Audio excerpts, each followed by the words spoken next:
Welcome back. Well, all is quiet now here at TPC Deere Run, but earlier today this place was packed with fans as they were able to watch a first-time player here at the John Deere Classic get his first win.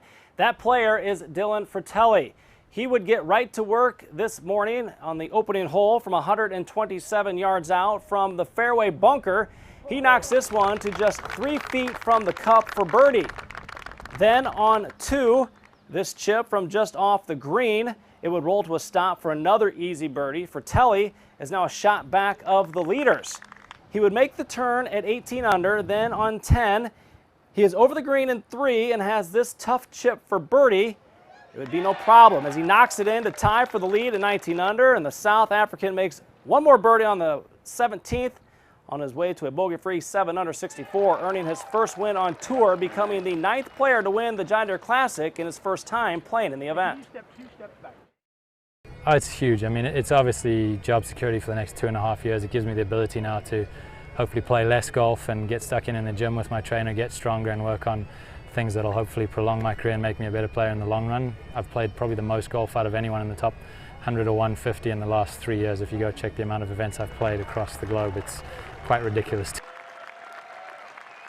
Henley made a run to the top of the leaderboard on Sunday. He fires the lowest round of the day and tournament with a 10 under 61, wrapping up 19 under in sole possession of second place.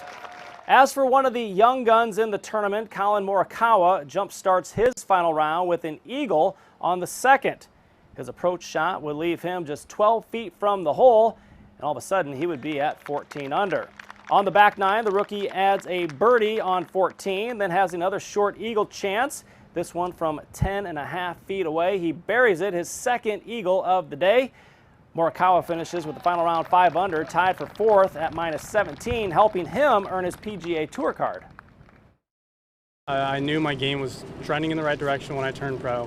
Obviously making it through sectionals was a huge confidence, and then playing well at RBC to start everything off was just, you know, everything I could have wanted. And we're heading in the right direction, and we're just, you know, it's just the tipping point of where we're getting started.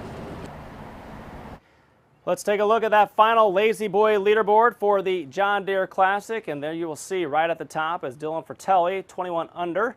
Russell Henley in second at 19 under. Andrew Landry solo third at 18 under. A couple tied for 4th, Colin Morikawa and Chris Stout, and several, including Charles Howell, tied for 6th at 16 under par. Zach Johnson saved his best for last at the John Deere Classic. The 2012 champion with a nice applause on 18 as he walks up to the green. Zach with 6 birdies and just 1 bogey on his way to a round 66 after barely making the cut. The Cedar Rapids native finishes at 10 under par, making for a productive weekend as Johnson gets ready to head to the British Open. So I'm excited. I'm looking forward to getting over there. I really appreciate what John Deere does with that charter. That makes my life and those that are in or those that are working over there to some capacity a lot easier. I don't even know how to articulate how nice that is to get there at a pretty good time on Monday and get into a routine. You know, getting used to the golf course is one thing, but also the time change is another. So I'm pumped.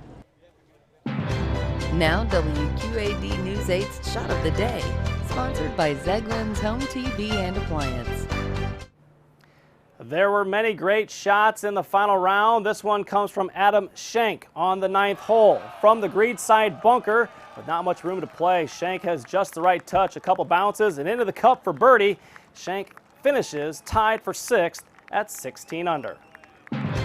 Now WQAD News 8's Birdies for Charity Birdie Count, sponsored by Dutrack Community Credit Union.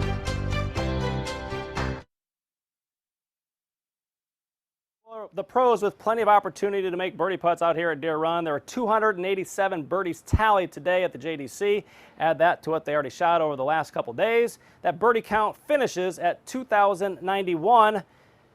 It all adds up to plenty of money for local charities. And of course, coming up tonight after the newscast, Matt, Celia, and myself will wrap things up here from the John Deere Classic with our final 19th hole. We'll have more from the winner and you won't want to miss it. A look back at the week of the John Deere Classic. But for now, from the TPC Deere Run, I'm Corey Kuffler, WQAD News 8 Sports.